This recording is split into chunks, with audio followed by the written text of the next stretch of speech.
రాష్ట్ర వ్యాప్తంగా మరికొన్ని వార్తలు వేగంగా సంక్షిప్తంగా చూద్దాం. రాష్ట్ర ప్రగతి శ్రేయస్సు కోసం మంత్రి లోకేష్ చేస్తున్న నిరంతర ప్రయత్నాలు విజయవంతం కావాలని డిప్యూటీ సీఎం పవన్ కళ్యాణ్ ఆకాంక్షించారు. రాష్ట్రాభివృద్ధి ప్రాధాన్యతలపై లోకేష్ తో ఫలప్రదమైన చర్చలు లోతుగా జరిగాయన్నారు. దక్షిణ కొరియా పర్యటన విశేషాలను, పెట్టుబడిదారుల ప్రోత్సాహకరమైన స్పందనను తనతో పంచుకున్నారని పవన్ తెలిపారు. కేంద్రం ప్రకటించిన 72వ జాతీయ చలనచిత్ర పురస్కారాలకు ఎంపికైన వారికి డిప్యూటీ సీఎం పవన్ కళ్యాణ్ అభినందనలు తెలిపారు. నిహారిక కొనిదెల నిర్మించిన కమిటీ కుర్రాళ్లు జాతీయ ఉత్తమ తెలుగు చిత్రంగా పురస్కారానికి ఎంపిక కావడం సంతోషాన్నిచ్చిందని చెప్పారు.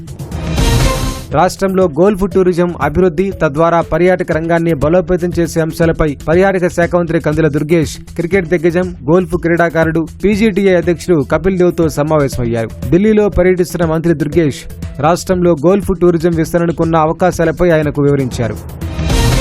రాష్ట్ర ప్రభుత్వం ప్రతిష్టాత్మకంగా అమలు చేస్తున్న స్వర్ణాంధ్ర స్వచ్ఛాంధ్ర కార్యక్రమంలో భాగంగా జీవీఎంసీకి ప్రతిష్టాత్మకమైన ఆపరేషన్ క్లీన్ స్వీప్ అవార్డు దక్కింది. కృష్ణా జిల్లా గుడివాడలో నిర్వహించిన 18వ స్వర్ణాంధ్ర స్వచ్ఛాంధ్ర కార్యక్రమంలో సీఎం చంద్రబాబు చేతుల మీదుగా అవార్డును జీవీఎంసీ కమిషనర్ కేతన్ గార్గ్ అందుకున్నారు.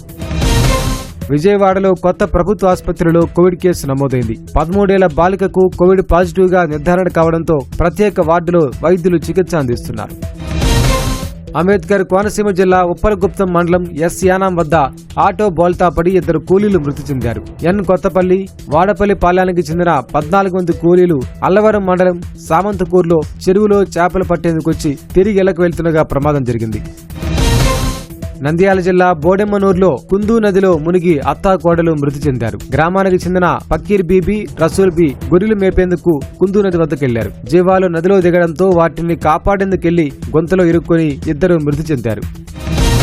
కర్నూలు సమీపంలోని పంచలింగాల చెక్పోస్ట్ వద్ద జరిగిన రోడ్డు ప్రమాదంలో గర్భిణి మృతి చెందింది. బైక్ పై వెళ్తున్న తండ్రి, కుమార్తె అదుపు తప్పి ఆర్టీసీ బస్సు కింద పడ్డారు. ప్రమాదంలో కుమార్తె ప్రియాంక అక్కడికక్కడే మృతి చెందారు. తండ్రి రాముడుకు తీవ్ర గాయాలయ్యాయి. అనంతపురం జిల్లా రాయదుర్గం మండలం 74 ఊడిగోళం గ్రామ సమీపంలోని పెట్రోల్ బంక్ వద్ద 2 ఆటోలు ఎదురుదిరిగా ఢీకొన్న ఘటనలో 9 మంది విద్యార్థులతో పాటు ఆటో డ్రైవర్ కు తీవ్ర గాయాలయ్యాయి. క్షతగాతులను తొలుత స్థానిక ఆసుపత్రిలో ప్రాథమిక చికిత్స చేసి మెరుగైన వైద్యం కోసం అనంతపురానికి తరలించారు. నెల్లూరు జిల్లా ముత్తుకూరు అదానీ కృష్ణపట్నం పోర్టు పరిధిలో 2వ నెంబర్ బెర్త్ వద్ద నిలిపి ఉన్న ఓ షిప్ నుంచి క్రూడ్ ఆయిల్ తరలిస్తున్న పైప్ లైన్ డ్యామేజ్ అయింది. దీంతో భారీ మొత్తంలో క్రూడ్ ఆయిల్ సముద్ర జలాల్లో కలిసింది. ఘటనపై కాంట్రాక్టర్లు విచారణ చేపట్టారు.